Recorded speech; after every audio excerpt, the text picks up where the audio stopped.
بسم اللہ الرحمن الرحیم. شروع اللہ کے نام سے جو بڑا مہربان نہایت رحم والا ہے. اکان للناس عجبا ان اوحینا الى رجل منهم ان انذر الناس وبشر الذين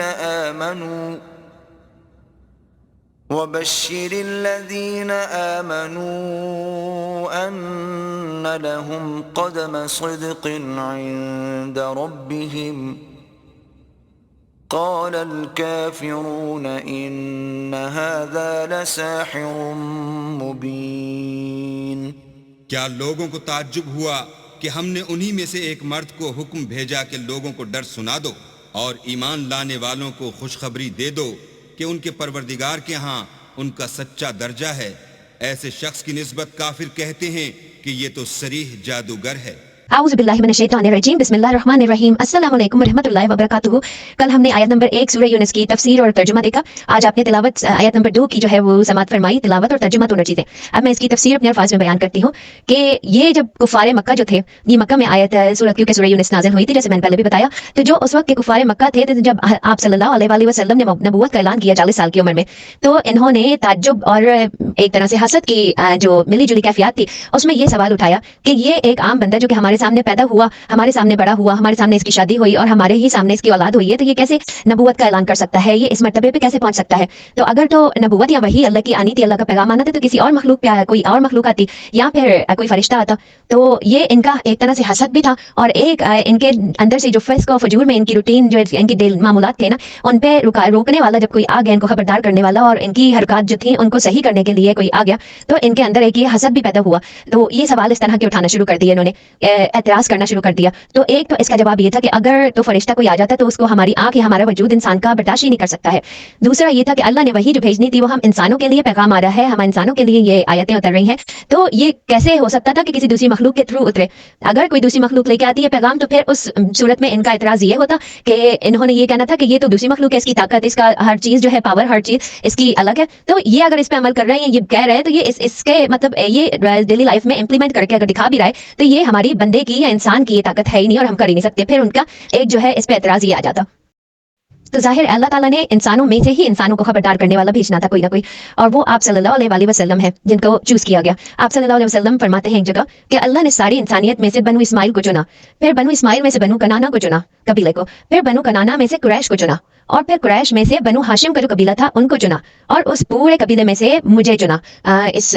جو آخری نبی کی حیثیت سے پیغام پہنچانے والے یا خبردار کرنے والے ہوتے ہیں نبی، تو ان کے لیے آپ صلی اللہ علیہ وسلم نے فرمایا کہ انہوں نے اللہ تعالیٰ نے وہ مجھے چنا گیا ہے. اس کے لیے اللہ نے آپ صلی اللہ علیہ وسلم کو خوشخبری دینے والا اور خبردار کرنے والا بنا کے، ڈرانے والے سے مراد ہے خبردار کرنے والا بنا کے بھیجا. خبردار کن لوگوں کو کیا جاتا ہے یا کرنا چاہیے تھا؟ وہ لوگ جن کو جو فسق و فجور میں اور بری عادات میں ملوث تھے، اس وقت مصروف تھے، ان کی زندگی جو ہے وہ چل ہی انہی غلط عادتوں پہ رہی تھی، ان کو اللہ تعالیٰ کی طرف سے ایک وارننگ اور ڈرانے والا جو ہے وہ آپ صلی اللہ علیہ وسلم کو بنا کے بھیجا گیا کہ ان کو اللہ کی راہ سے اپوزٹ یہ جو جا رہے ہیں، اپنے لیے دوزخ کے گڑھے میں گرنے والے ہیں، یہ آگ میں جانے والے ہیں، ان کو خبردار کر دو. بیفور ٹائم ان کو ایک وارننگ سائن کے لیے آپ صلی اللہ علیہ وسلم کو بھیجا گیا. خوشخبری ان لوگوں کے لیے تھی کہ جو لوگ آپ صلی اللہ علیہ وسلم کے اس زمانے میں بھی بہت اچھے اعمال کرنے والے، لوگوں سے اچھا سلوک کرنے والے اور بہت اپنے میل ملاپ میں اور اللہ تعالیٰ کو ایک ماننے والے، یہ ان لوگوں کے لیے خوشخبری تھی اور ایک طرح کی موٹیویشن دینے والے تھے آپ صلی اللہ علیہ وسلم کہ جو جنت اور آنے والی خوشخبریوں کا ہمیں بتاتے ہیں کہ جو لوگ اچھے کام کریں گے اور آپ جو اللہ کے بتائے ہوئے طریقوں پر اور آپ صلی اللہ علیہ وسلم کی جو سنت ہے اس کے مطابق زندگی گزاریں گے، خوشخبری اور جنت، آگے کے جو جنت کے دروازے ہیں ان کے لیے کھولے جائیں گے، جو کہ ایک سچی جو ہے وہ حقیقت ہے کہ آپ ان کے لیے جو خوشخبری ہے یہ ایک سچائی ہے. یہ مومن سمجھ سکتا ہے جس کا عقیدہ پکا ہونا آخرت کے دن پہ، وہ بالکل اس کو جو ہے وہ سچی خوشخبری کے طور پہ لیتا ہے. آپ صلی اللہ علیہ وسلم نے دعوت کا آغاز جو ہے وہ بھی اس طرح سے کیا کہ آپ صلی اللہ علیہ وسلم جبل قبیس پر جو ہے وہ جا کے کھڑے ہوئے اور وہاں جا کر انہوں نے آواز لگائی یا صبا یا صبا، یعنی یہ اس زمانے کی ایک صدا ہوتی تھی کہ کوئی خطرہ آنے والا، وارننگ سائن کے طور پہ یہ آوازیں لگائی جاتی تھی، ایک کائنڈ آف وارننگ ہوتی تھی یہ. تو جب آپ صلی اللہ علیہ وسلم نے آواز لگائی اور کفار مکہ نے دیکھا کہ اس طرح سے تو جمع ہو گئے، تو آپ صلی اللہ علیہ وسلم نے ان سے پوچھا کہ اگر میں تمہیں کہوں کہ پہاڑ کی دوسری طرف سے دشمن کا لشکر آ رہا ہے تو کیا تم یقین کرو گے؟ تو سب نے ایک آواز ہو کے کہا ہاں کیوں نہیں، کیونکہ آپ صلی اللہ علیہ وسلم تو صادق اور اور امین ہے اور آپ نے ساری زندگی ہمارے سامنے کہ کبھی آج تک جھوٹ بولا ہی نہیں، تو اس پہ آپ صلی اللہ علیہ وسلم نے فرمایا کہ میں تمہیں ایک بڑے خطرے سے آگاہ کرنے آیا ہوں، جو کہ تم لوگ جس طرح کے اعمال میں اور بے ایمانی کی حالت میں ہو تو سدھر جاؤ اور اس خطرے کو محسوس کرو اور اپنا راستہ بدل لو، تاکہ اللہ کا جو پیغام آ رہا ہے اس پہ چلو، جو سچائی کا رستہ ہے،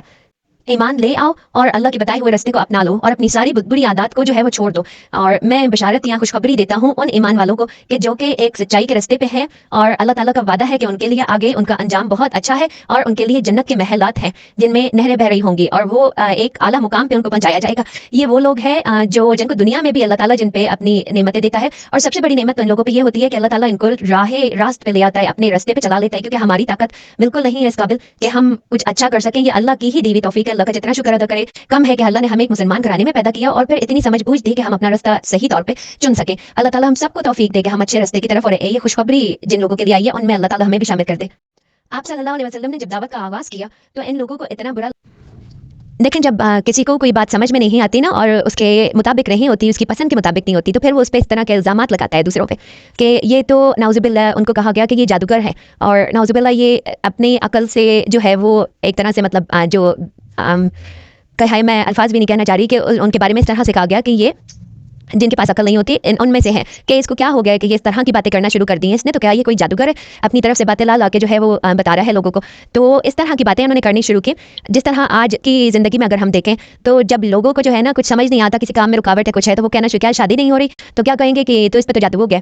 مطلب جو ان کی عقل سے اوپر کی باتیں ہوتی ہیں نا، جو ان کو اپنی پسند کی نہیں لگ رہی ہوتی ہیں، ان کی سمجھ میں نہیں کہ اس کا ڈیلے ہو رہا ہے یا کسی وجہ سے ہو رہا ہے، تو وہ پھر اینڈ پہ کیا کہا جاتا ہے کہ یہ اس پہ تو جادو ہوا ہے۔ کوئی کسی کا بزنس نہیں چل رہا، اس پہ یہ کہہ دیا جائے گا کہ اس کا تو کاروبار نہیں چل رہا، نوکری نہیں مل رہی، اس پہ کسی نے جادو کر دیا۔ تو اس انسانیت کی جو وہ ہے مینٹالٹی وہ شروع سے ایسی ہی ہے، ان لوگوں نے بھی کیا کہنا شروع کر دیا کہ یہ تو جادوگر ہے، جبکہ جادوگر جو ہے وہ ایک پروفیشن ہے جادوگر، دوسرا یہ کہ وہ جادوگر اپنے پیسے کے لیے کام کرتا ہے۔ اگر عقل سے کام لیتے ہوئے بھی ان کی بات کو دیکھا جائے نا، تو جادوگر تو ہمیشہ ایک پروفیشن ہے، وہ پیسے کے لیے کرے گا۔ تو آپ صلی اللہ علیہ وسلم یا نبی جو ہے وہ کبھی بھی ان کے اندر پیسے کی لالچ تھی نہیں، یا کبھی انہوں نے پیسے کی کوئی ڈیمانڈ کی ہی نہیں۔ دوسرا یہ ہوتا ہے کہ جادوگر پلیت ہوتے ہیں، گندے ہوتے ہیں، یہ شیطان کو خوش کرنے والے لوگ ہوتے ہیں۔ تو نبی پاک صلی اللہ علیہ وسلم کی ذات تو پاک صاف تھی اور ان کا تو دور دور سے ایسی چیزوں سے کوئی تعلق نہ تھا۔ تو یہ صرف یہ وہ لوگ تھے کہ جن کو اپنی عادات سے ہٹ کے چلنا جو ہے نا وہ گراں گزر رہا تھا، تو وہ انہوں نے اس طرح کی باتیں کرنا شروع کر دی تھی۔